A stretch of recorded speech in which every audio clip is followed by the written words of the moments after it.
Rectangle, le podcast. I don't know if you've been informed, but the Birth Caul will be available soon in France, translated. I think it's the occasion to go back to the Birth Caul, because I think anyway his main theme is timeless. Well, sure.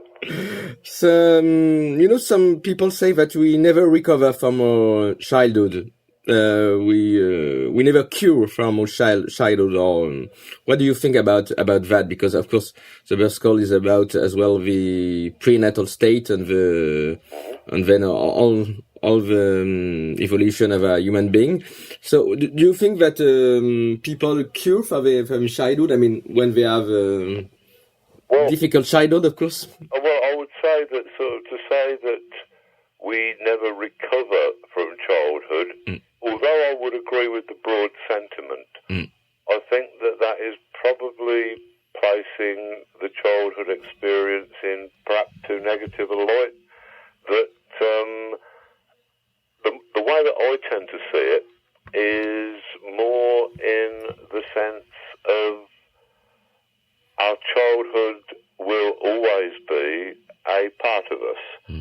That the way that I tend to see our passage through time is according to Einstein, who suggested that this was a solid universe of space-time, in which time was a kind of a perspective illusion of the fourth dimension.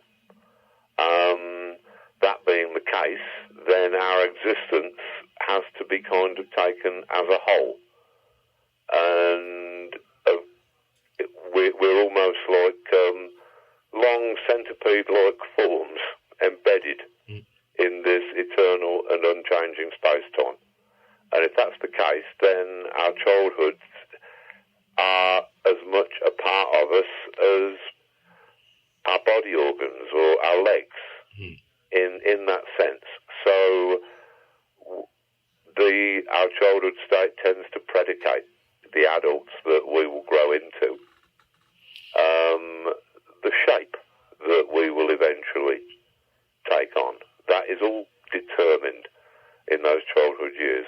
And with the Birth Caul, we were trying to wind the tape back to that very primal landscape, that all of us have inhabited in one way or another at one time or another.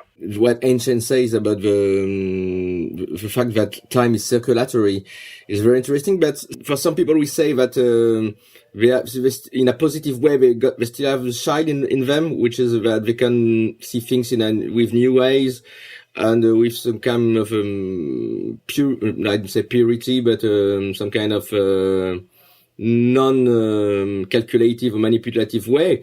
But at the same time, we say other people, they are childish in a dismissive way. To me, I mean, is a big difference. When people are childish, they are not in contact with their child. They are childlike. Yes, I mean, I agree that that's an apparent paradox, but I think it kind of vanishes if you see childhood as in our lives. Our childhoods are a tremendous source of energy and motivation. I think that you can say that whatever the person's life is like, it's what ends that energy is put to. For some people, found it very useful to be able to connect with the childhood self, who'd been so enthusiastic about comics when I was 7. But I agree that people who cling to the wrong part of their childhoods, people who cling to the ability to indulge themselves, like I say, the energy is there. Childhood will have an incredible effect upon us. What effect it has upon us, I think, is largely up to us. That we can put it to a good use, or we can become enslaved by, our childhood condition. Because I won't talk long about it because you talked already in various interviews about it. But the comic industry, I mean, especially the mainstream comic industry, rely in the wrong side of childhood in a way. Well, I think that's very true. I think that initially, well, I'm not even sure if it is true anymore. I think that initially comics were for children. That was certainly the case up until the 1960s. But what happened was that people associated with these characters from their childhoods so deeply that they became kind of addicted to them as a connection with their fondly imagined past and their childhood self. And so in the 1980s, when there were all of these newspaper articles saying that comics had grown up on the strength of a couple of books that were more mature than the rest of the material that was around, I don't think that was true at all. I think that it wasn't that comics grew up in the 1980s, it was that people didn't. And the majority, I mean, certainly for the superhero comics, the average age of the readership has got to be somewhere around 40 years old. Yeah. It is an audience of nostalgia-addicted adults that certain parts of the market are catering to. If it were to children, that would be a lot more healthy. But that doesn't seem to be the way that society is going. No. It's getting to be more regressive for you and me, I think. Yeah, well, I mean, one of the things that we were trying to talk about in the Birth Caul was the savagery of childhood. The violence, yeah. Yeah, that all of the things that were associated with it, what a frightening landscape it was. And not just our childhood, but our adolescence, all of the stages of our lives that led up to us being the people that we are. I mean, more the origins of the project, before it was actually transformed excellently into a comic book narrative by Eddie Campbell. The origins were with the beginnings of my magical practice. This would have been, 1995? And we'd just done our first magical performance the year before, in the summer of 1994, where we'd performed with poetry and music and various theatrical effects at the Bridewell Theatre in London. And we were very excited with the results from that. And when we were asked if we wanted to do a performance up in Newcastle, we said that we would. And then, as was our practice at the time, I got together with David J. and Tim Perkins, who were my musical accomplices, and we involved ourselves in our version of a magical ritual to determine what we should do for this forthcoming performance, which was then several months in the future. Instead of getting any of the usual occult pyrotechnics, what we got instead was a series of absolutely involving and absorbing monologues about our childhoods. So we decided that this was what we were being told, that our next performance was to be on the subject of childhood and life and all that goes with that. We hadn't really got much of an idea in mind for how we wanted to produce this or how exactly it was going to take shape. but we suggested that the people up in Newcastle might get us perhaps a school, an old disused school hall in which we could perform this stuff. And they got back to us and said that they couldn't, but they could get us a beautiful Victorian court building in the middle of Newcastle. And so we thought, well, fair enough, that sounds like a good place. Then in the summer of that year, my mother died, which was quite an affecting time. She died at the same hospital where she'd given birth to me some 40 or so years before. And when we were looking through her effects, we discovered this piece of blue bandage wrap paper that was stained with what looked like blood and had some kind of membrane that had dried onto it.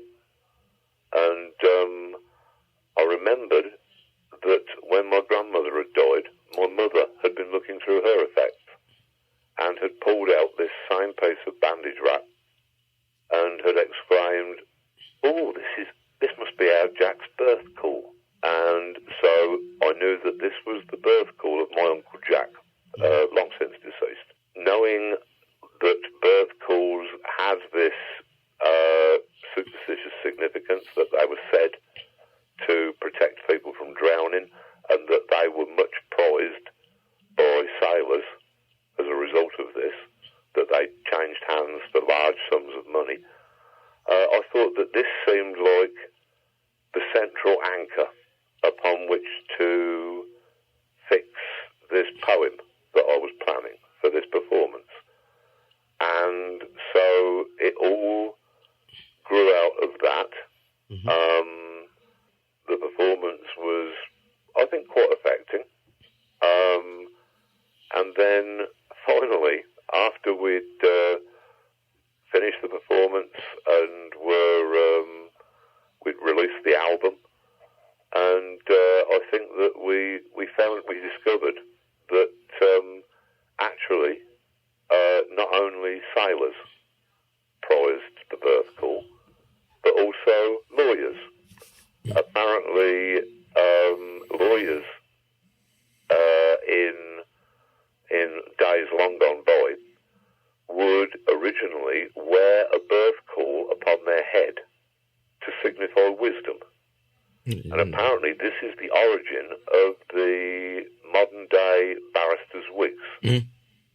So, as it turned out, doing the one and only performance of the birth call in a Victorian court turned out to be exactly appropriate. It was a very nicely timed coincidence. About coincidence, but I don't know if it makes sense, but you was 32 when you was doing the performance. Right now I'm 32, and so I was born in 1970, and your grandmother passed away in 1970. Well, it's sort of, it's kind of, these patterns in life were what we were trying to talk about. And, we had an awful lot of material we discovered when we set to work. Lots of things had been unearthed in the course of this ritual discussion.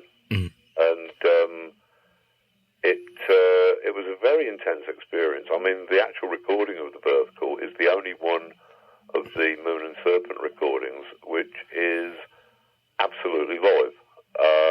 It's a recording of the actual words that I was speaking upon the night. It wasn't re-recorded later.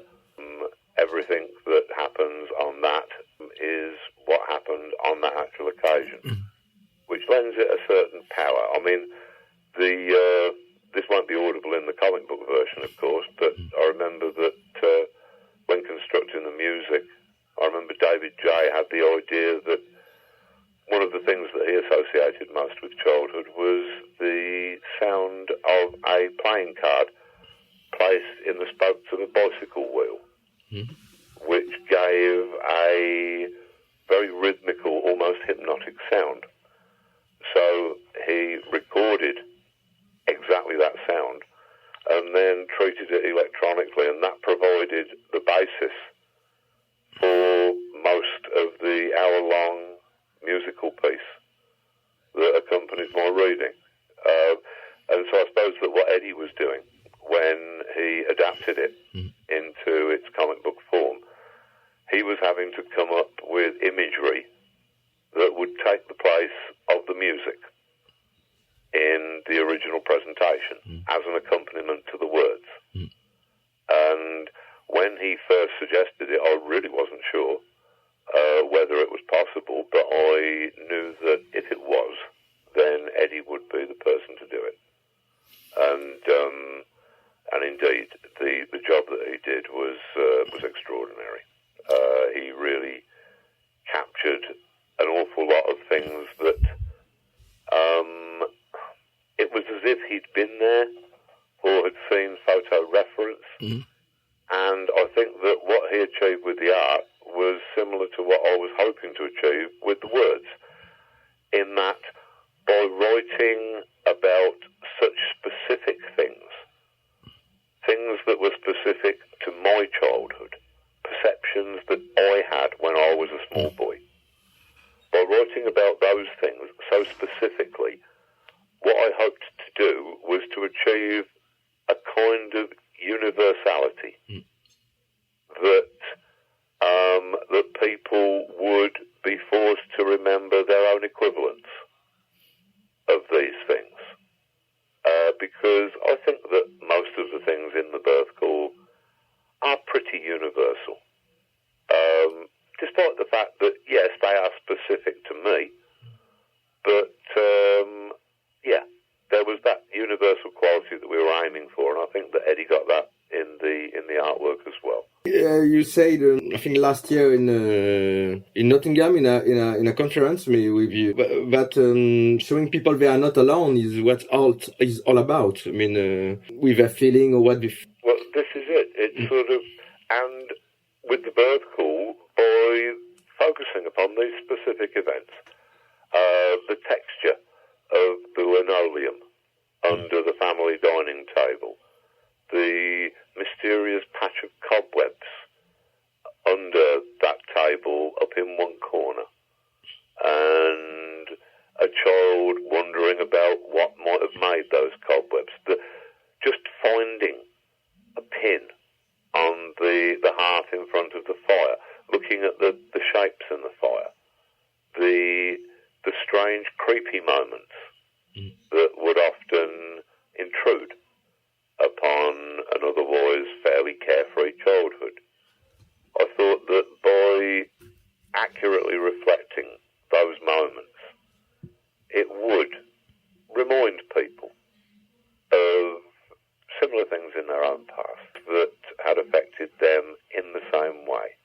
And indeed, when we did the actual performance, we had a couple of people come up afterwards and say that they had been transported back to the time when they were playing under the living room table. One of the women said, "Yes, I could remember the exact pattern on the linoleum," which was the effect that we were going for. That intimacy, something that is, yes, it's intimate, but it's universal. At the same time, yeah. And of course, the venue of your performance was very important because, as I know, you are very much interested in psychogeography. So, of course, my question will be: what do you think about Guy Debord on the French situationist, on what on not only the theories about psychogeography, but the political agenda on all their writing. So, what do you think of the? Well, I mean, I was reading some stuff on the situationists only recently. They are incredibly influential. I broadly agree with and support most of their was an influence, along with various other influences upon modern psychogeography. Yeah, the situationists are certainly up there on the list, along with people like Arthur Machen and the surrealists. The idea of forging a different relationship with a landscape that sort of it enables you to own the landscape in a different way. And I mean, in terms of real life situationists, I think that Malcolm McLaren, he regarded himself as a situationist. I know that he was heavily influenced by Guy Debord. He was somebody that I respected as a situationist. I think that he managed to accomplish a great deal with his treatment of the society of the spectacle.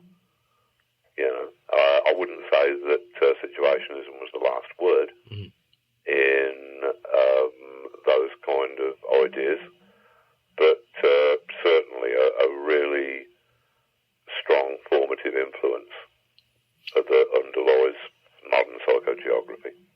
Because I'm talking about situationism and Guy Debord, because nowadays even some kind of advertisement guys or are using even the entertainment business are sometimes in France and other part of the world run by people who have read Guy Debord and don't use it to deconstruct things but to integrate.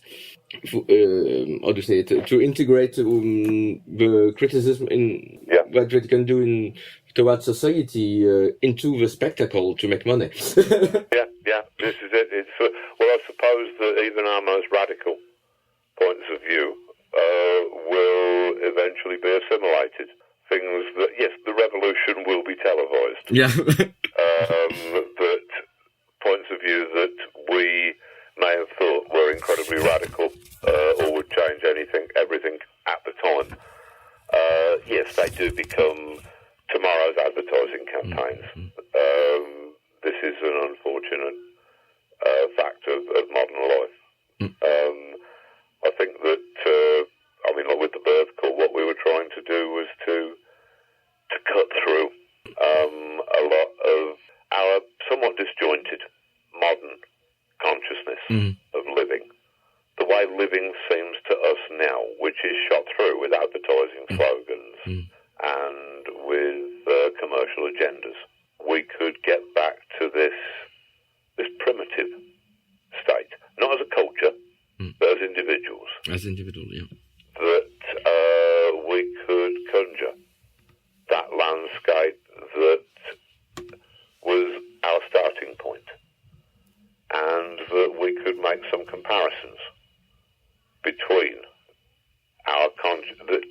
between the levels of our consciousness and our perceptions at different points along that journey. So we were starting with the modern day, the audience sitting there listening to the original reading, and then we were trying to regress them through early adulthood, their teenage years, their childhood, their infanthood, that pre-verbal state, and finally a prenatal state, trying to wind the tape back as far as it could possibly go, right to its biological origins, to find out where does the individual start, where does the person come into being. Aren't we different people at all of the stages along the way? Is there truly an individual in this? Because to compare ourselves as we are now with ourselves when we were young adults, ourselves when we were teenagers, ourselves when we were children, you're talking about a set of completely different individuals who nevertheless have this illusion of continuity. And I think it was that kind of territory that we were trying to unravel in the Birth Caul, and to shift the focus away from the contemporary focus, which is largely dazzled by media, and has become it's a very it's a disjointed and fractured self that exists in the modern world, easily distracted, difficult to focus upon any one area for too long. That is the kind of consciousness that we seem to be being programmed with in the present day. Probably, using techniques borrowed from Guy Debord. Yes, and I want to make a link between the conference you made with Melinda when you were on the Birth Caul, because you said, I think both of you said that art nowadays is much more a commodity, and I see it split. I mean, I see things split into two walls. We have art for art's sake, without any meaning, unless just doing art for art's sake, or just mindless entertainment. So, do you think that? I mean, the Birth Caul was the complete opposite of that. But do you think that when you look at, modern art, going to a Tate gallery, whatever, it seems that there's a big split. But the same, at the end of the day, whether you go to see a mainstream entertainment thing or just to see a art for art's sake exhibition, you just end up with nothing. You're left with nothing in either instance.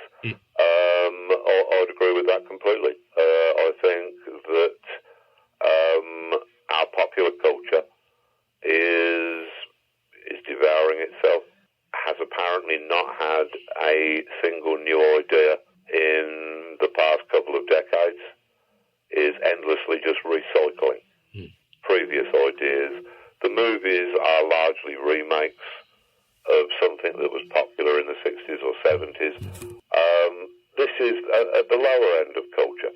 In popular entertainment culture, I think that the values are extraordinarily low. You can have remarkable entertainment culture that provides wonderful things.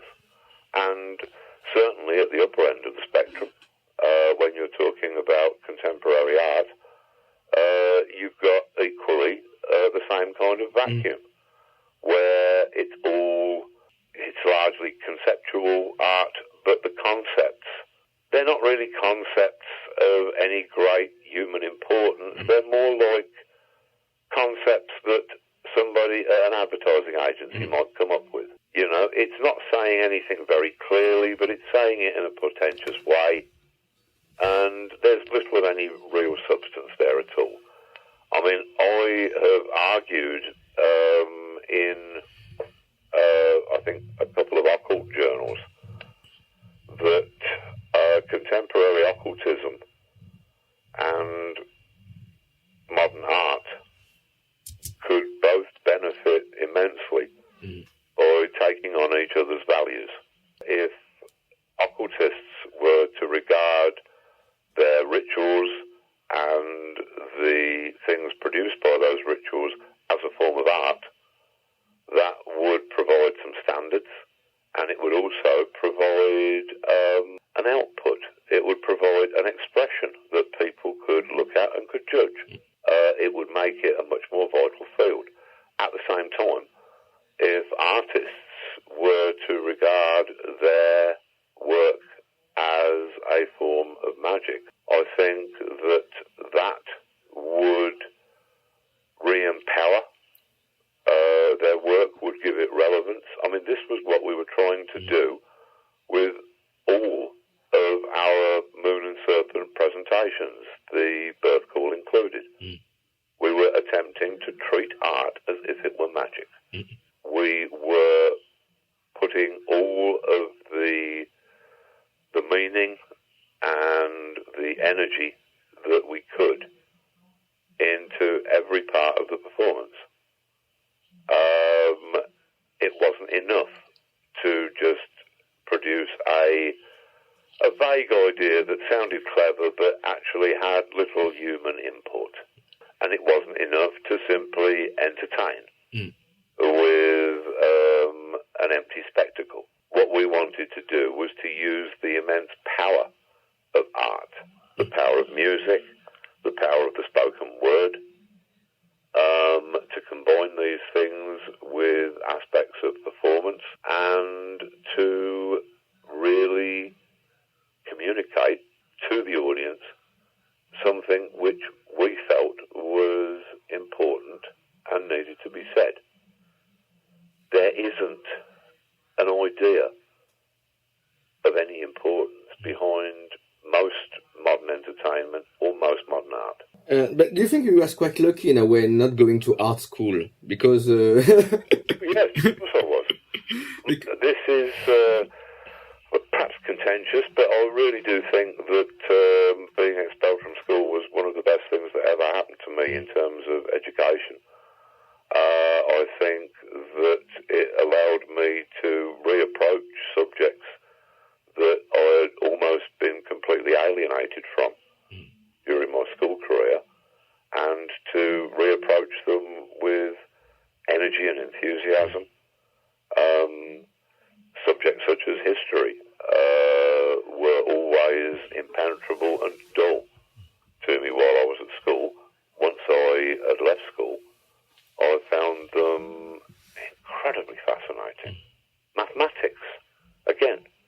And some of the writers who had even survived me having to learn their work as part of an O-level course, which killed my enthusiasm for a number of probably very good writers.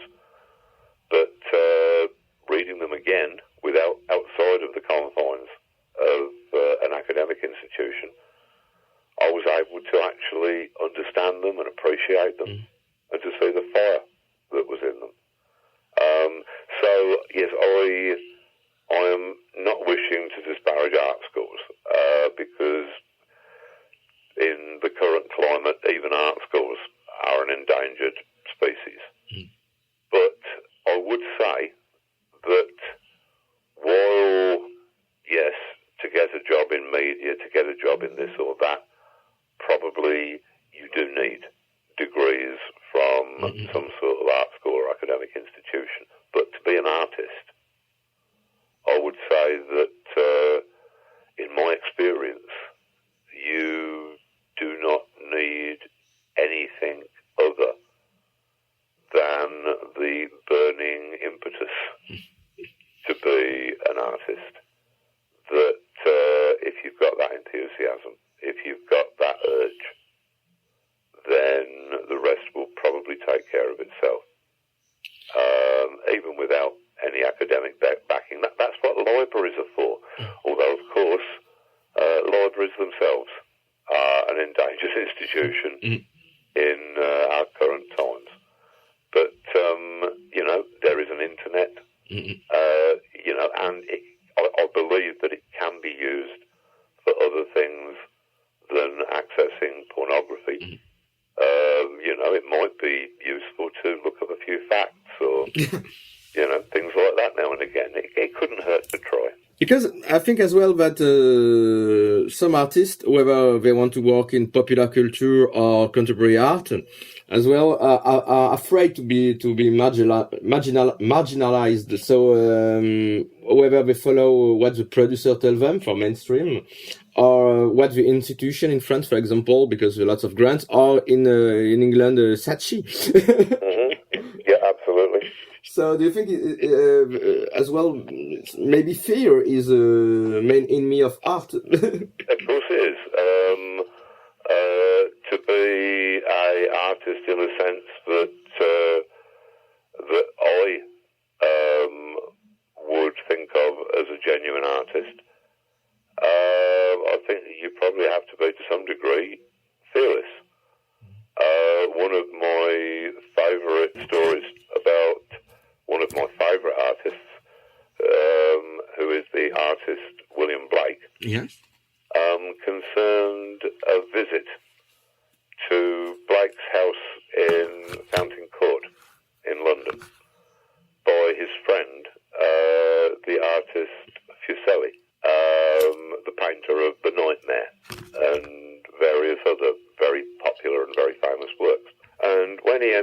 into Blake's house. Blake was halfway through his lunch, which was cold boiled bacon, and Fuseli exclaimed, "Mr. Blake," because he always referred to William Blake as Mr. Blake. He says, "This is why you can do anything." He says, "I could not live like this." And I think right there, you've got an example of the kind of fearlessness that is necessary. You have to be prepared to live on cold boiled bacon. Then you can do anything. You have to be prepared to be marginalised, and that is by no means a bad thing. It is where I have spent the majority of my career, and it is the place that I have sought. The margins of culture are always the only place where anything interesting is happening. So, I mean, at the moment, with comics having become respectable, I find that my interest is moving more and more away from comics. Yeah, I've seen. And No, it's like I preferred them, I think, when they were a gutter medium. When they, in certain aspects, had more freedom. But I can see a kind of a creeping worthiness, which I don't think bodes well for the medium. I like things when they're in their when they're still outside captivity. I mean, this is why I spent 16 years with Melinda working upon Lost Girls, because pornography seemed to me to be a marginal area that had no standards applied to it. It's one of the reasons why I became interested in magic, because there are few areas of human culture that are more marginal than sorcery. It's like the most exciting things are always those things that are happening on the margins of literature. William Blake in his day was incredibly marginalised.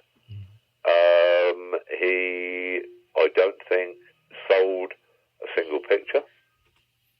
He sold some prints to close friends.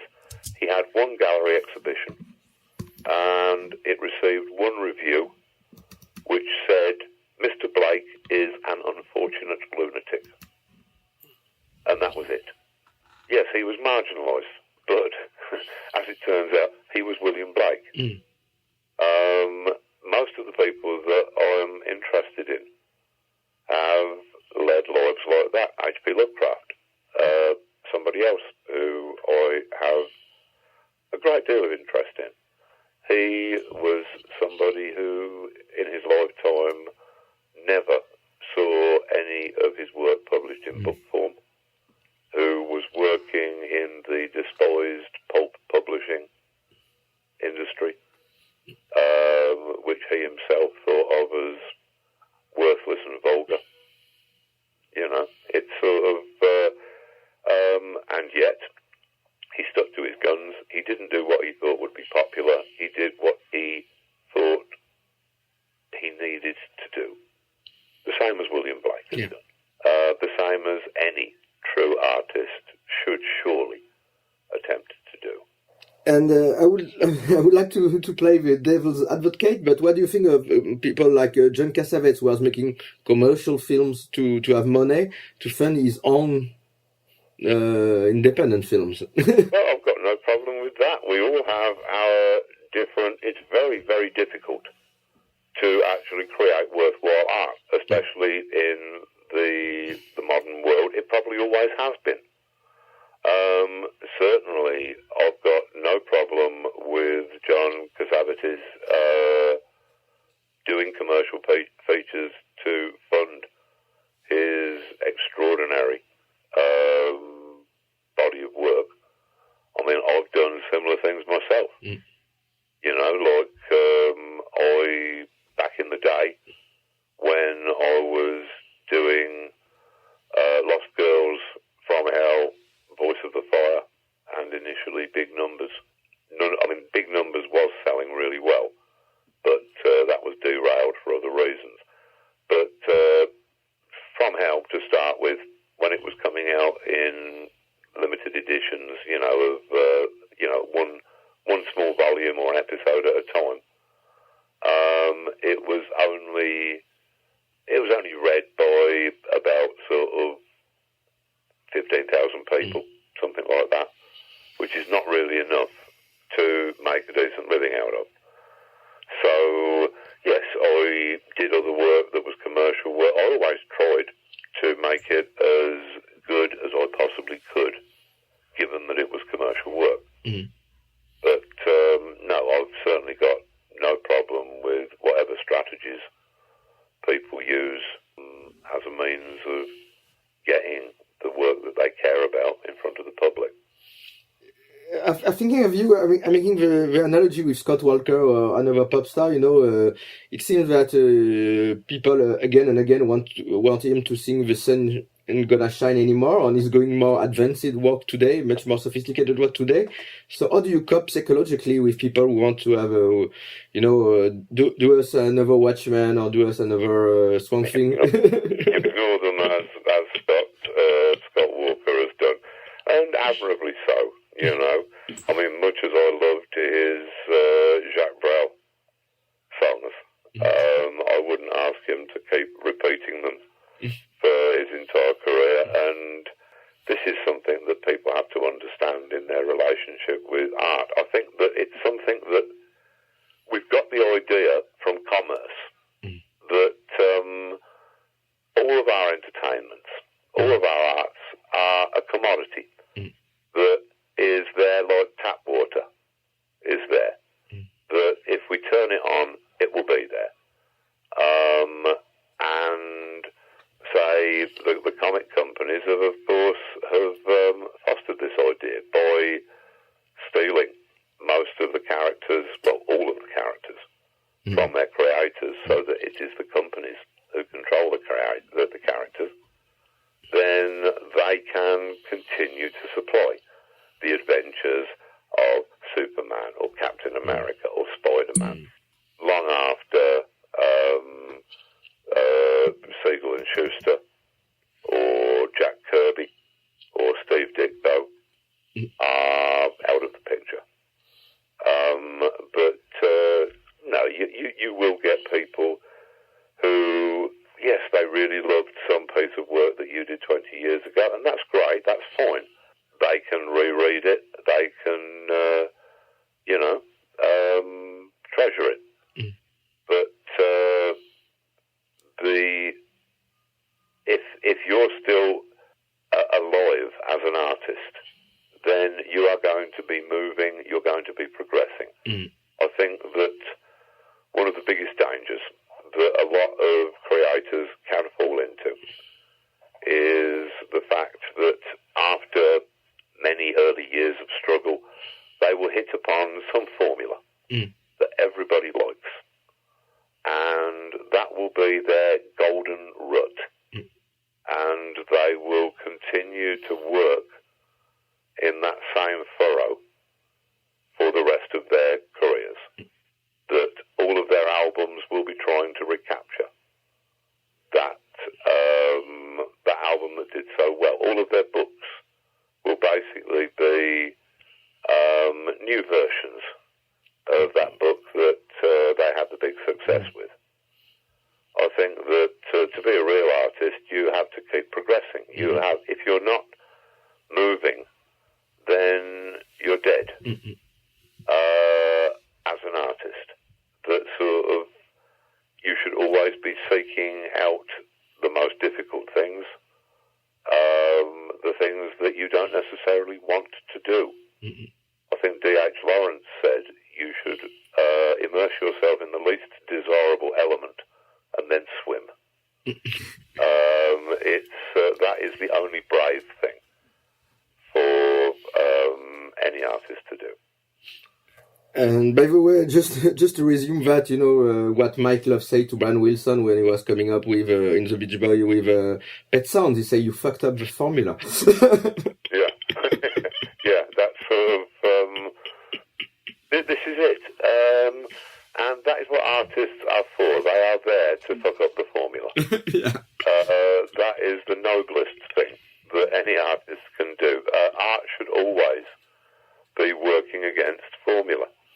It's even if it takes some beloved artist into territory where you personally cannot follow them, there will be other people who can. You should just be happy for the enjoyment that you have got out of their work. You certainly shouldn't expect them to repeat your favourite thing all of their careers just so that you can get that sort of, probably by the law of diminishing returns, probably that slightly reduced buzz that you got from it the first time. You're never going to get that again.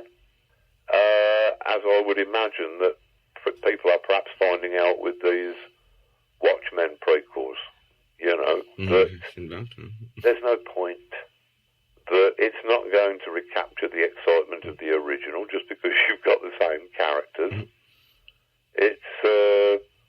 It's not going to be of any use or value at all. It will give you perhaps a slight nostalgic memory of the buzz that you got the first time. And then even that will fade. Best to just sort of let artists do what they're going to do. Let them be guided by whatever it is that artists are guided by. And, if you don't want to stay along for the ride, that's fine. The artist is generally doing these things for themselves.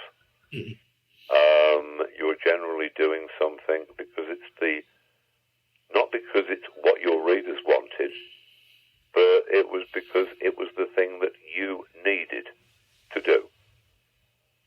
That has certainly been a governing principle throughout most of my career.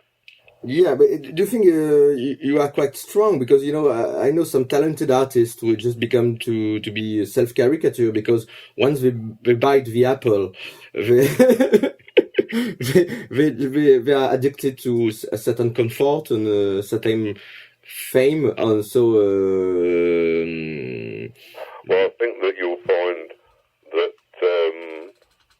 back when, probably getting on for 10 years ago now, when I was first going into my 50s, I did say that, of course, turning 50 was the age when I felt that I really needed much less comfort and security.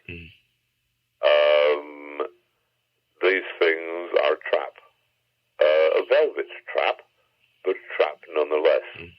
I still live in a complete dump. All right, it's a dump that is stuffed with incredibly valuable books, and amongst the rubble somewhere. I live on a terrace street. I still hang around with all of the people that I used to hang around with. I am not afraid of cold boiled bacon. All right, I am a vegetarian, but if it came to it, yeah, I can remember cold boiled bacon from when I was growing up. And if it's good enough for William Blake, it would certainly be good enough for me. I think that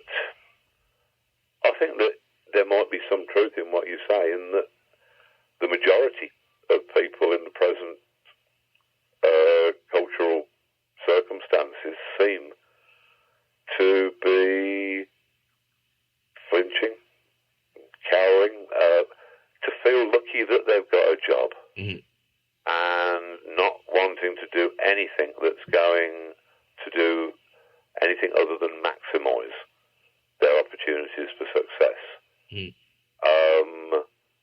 Which, if that's the way that they choose to operate, then that's up to them. My feelings are that in the remote past,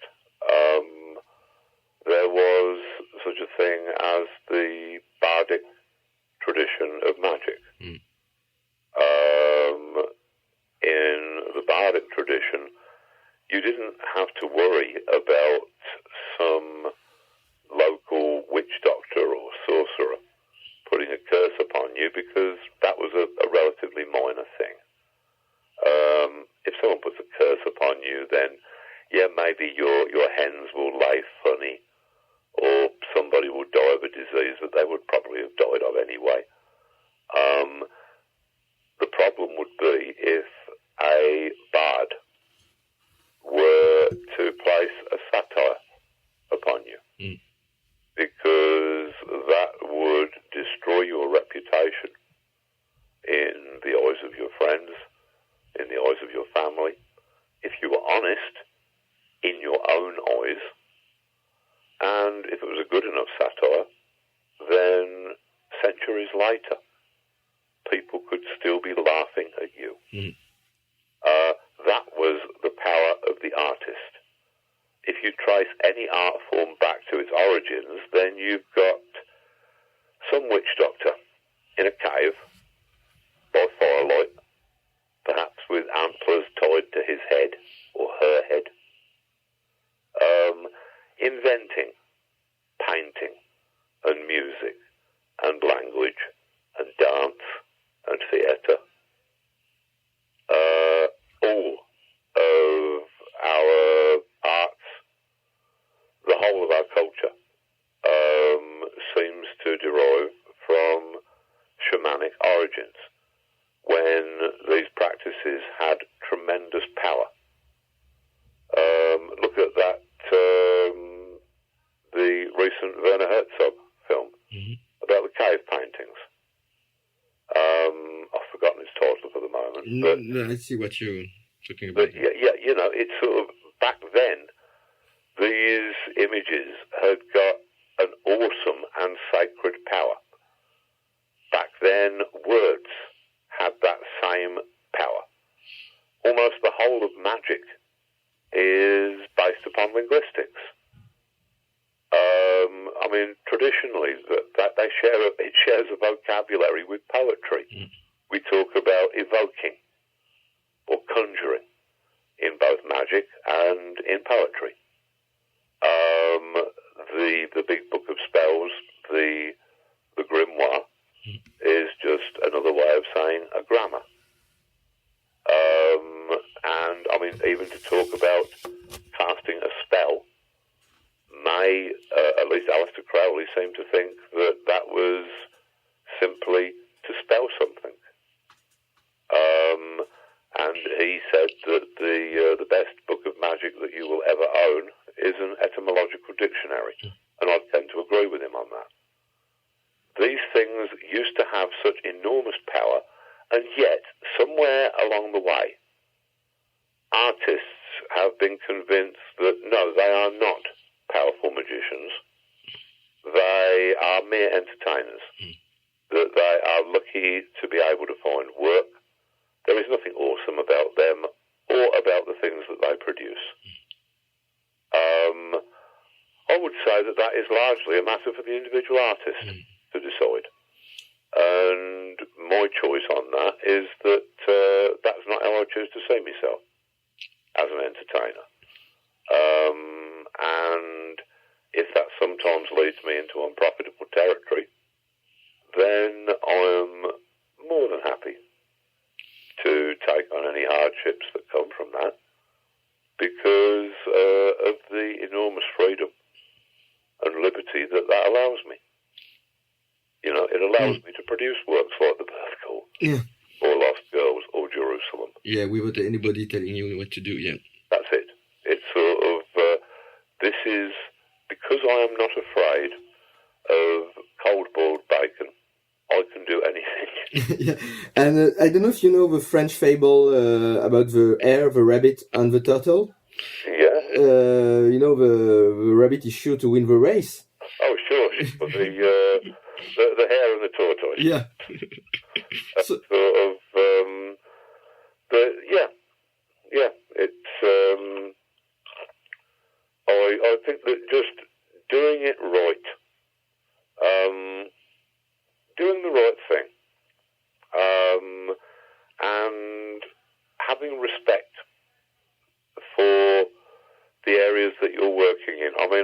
often said that an aspiring artist, an aspiring writer, could do a lot worse than to treat their field as a god, to do their work as if they were offering it up to an actual divinity, as if they were trying to make it good enough for whatever they imagine a god to be.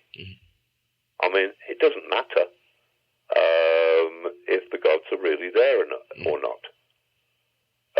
But if you treat your work with that respect, with a respect that borders upon worship, if you actually look at writing and the incredible things that it can do, how does that actually differ from the power of a language god like Hermes? Anything that Hermes was said to be capable of, language is certainly capable of. It has shaped our entire species. That is immense power. And if you're a writer, that is the substance that you are handling, that you are dealing with. Imagery, again, an immense power. And handling both at once, yeah, that's, potentially a very, very charged and powerful way of doing things. I think that, yes, people should respect the art that they are doing as if it were magic. Then they would they'd probably produce better art. And as you say, the art and magic are very much linked. I mean, even maybe even the same thing. And but I have some difficulties to understand all the concept of alchemy. Alchemy, yes. In simple terms, because lots of alchemy books sometimes are very much hermetic, and I know that alchemy is something that interests you very much, and maybe in the Moon and Serpent bumper book of magic you will write about alchemy. But can you explain?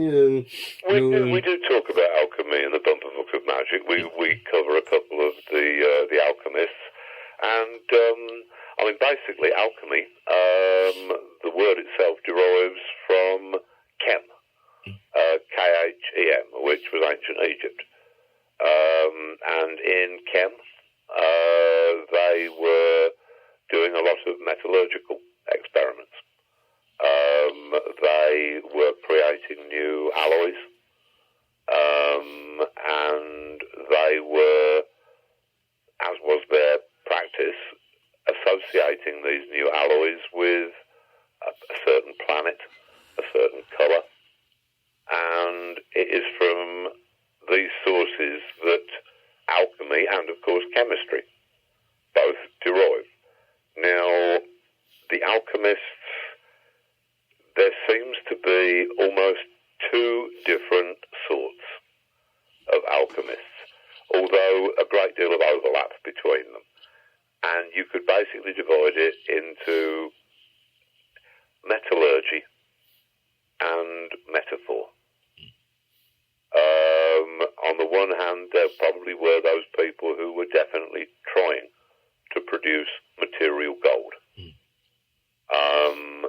A lot of them who blew themselves up during the experiments.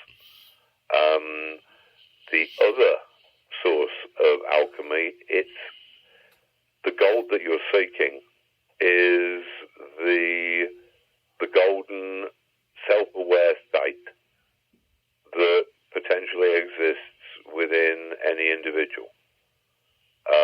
The Kabbalists refer to it as the solar sphere, Tiferet. But this is the gold that at least some of the alchemists were seeking. They were talking not about transmuting lead into gold, but more about transmuting the leaden human condition into more illuminated state. When they talked about ways of doing this, they talked about using something called the language of the birds,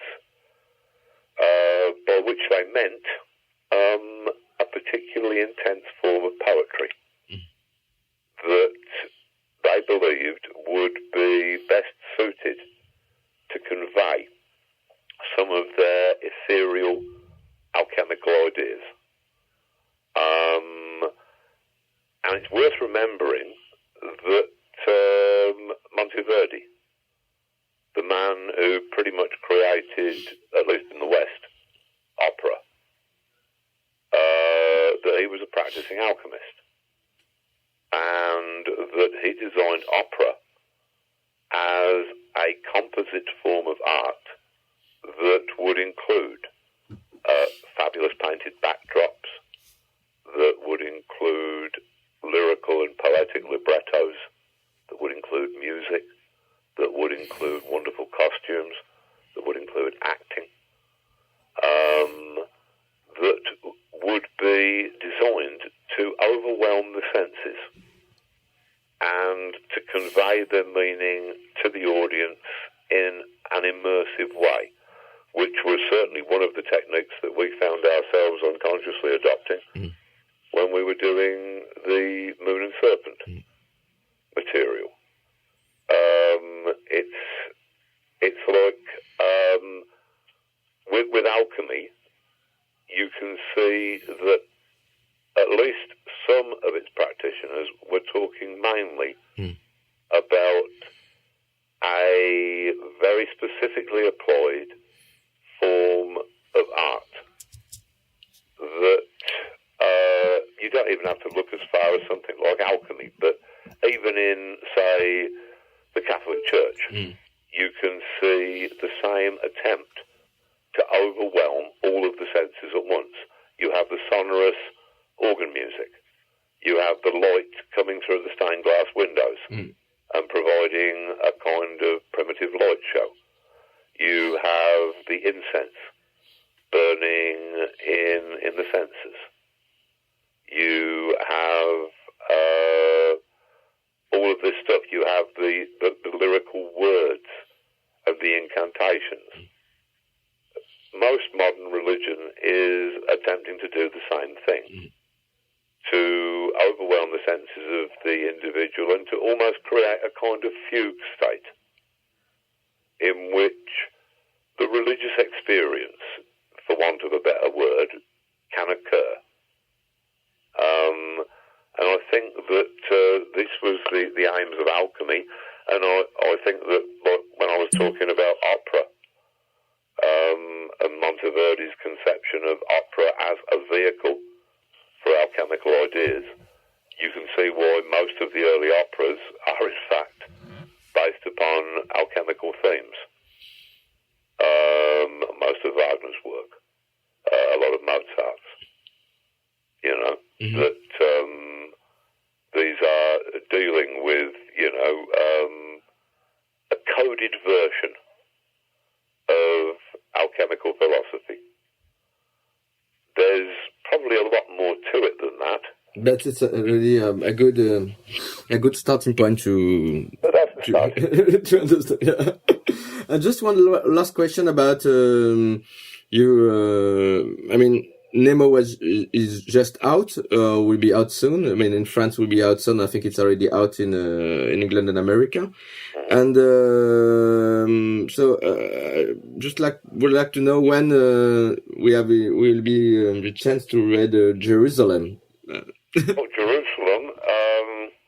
At the moment, I am sitting with chapter 33 on the screen in front of me. This is what I'm working on at the moment.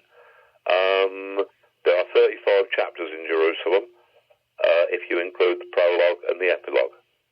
And this final third of the book, I decided that in order for the writing not to seem tired or exhausted, which frankly I am at the end of this incredibly long work.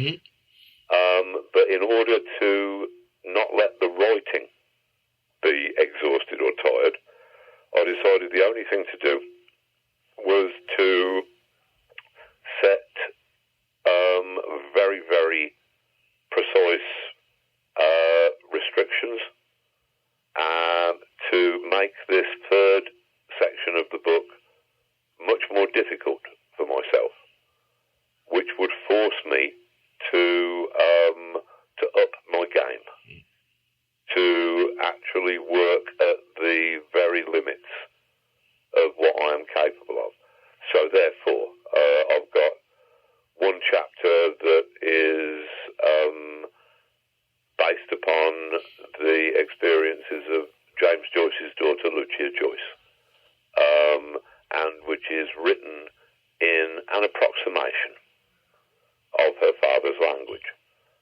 Another chapter in this section is in the form of a Samuel Beckett play, which also features Samuel Beckett as one of the characters.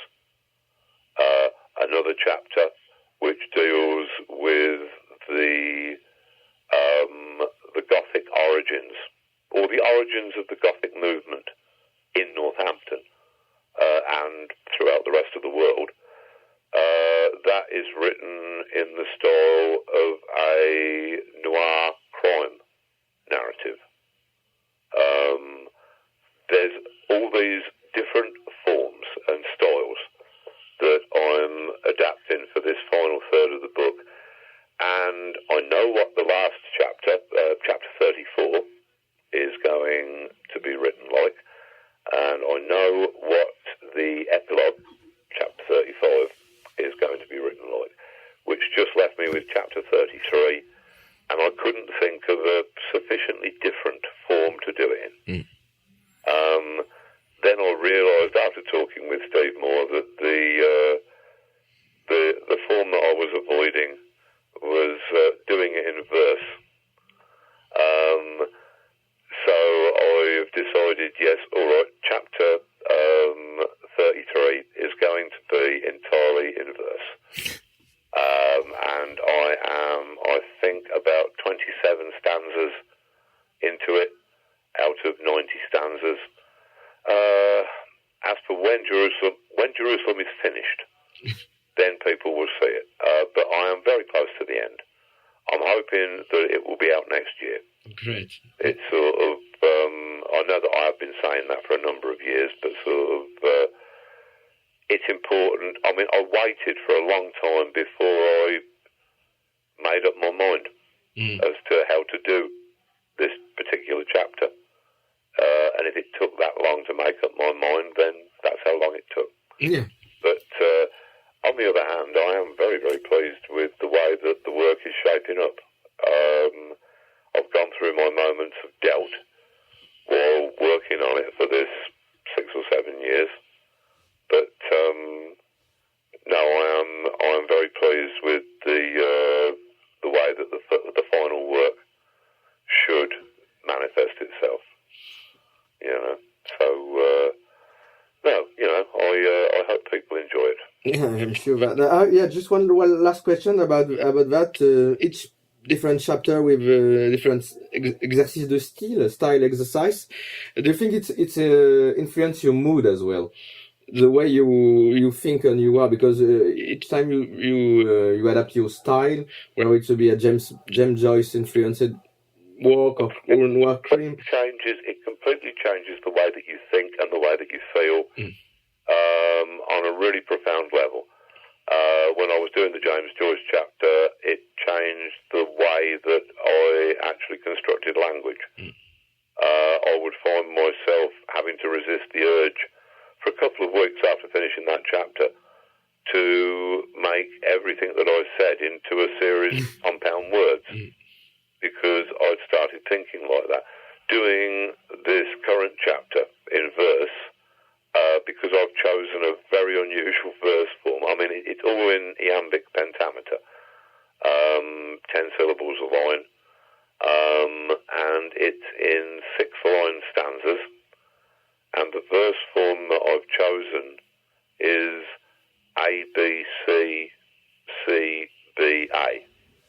which is largely unused and probably for very, very good reason. It's very, very difficult to actually kind of create a stanza from the outside in, having to come up with the first and last lines and then working your way in towards the middle of the verse. It's unusual, and it does things to the way that you think. But on the other hand, that's quite entertaining and quite invigorating. It's certainly a lot livelier than if I was just turning out the same stuff in the same style forever and ever. Rectangle, le podcast.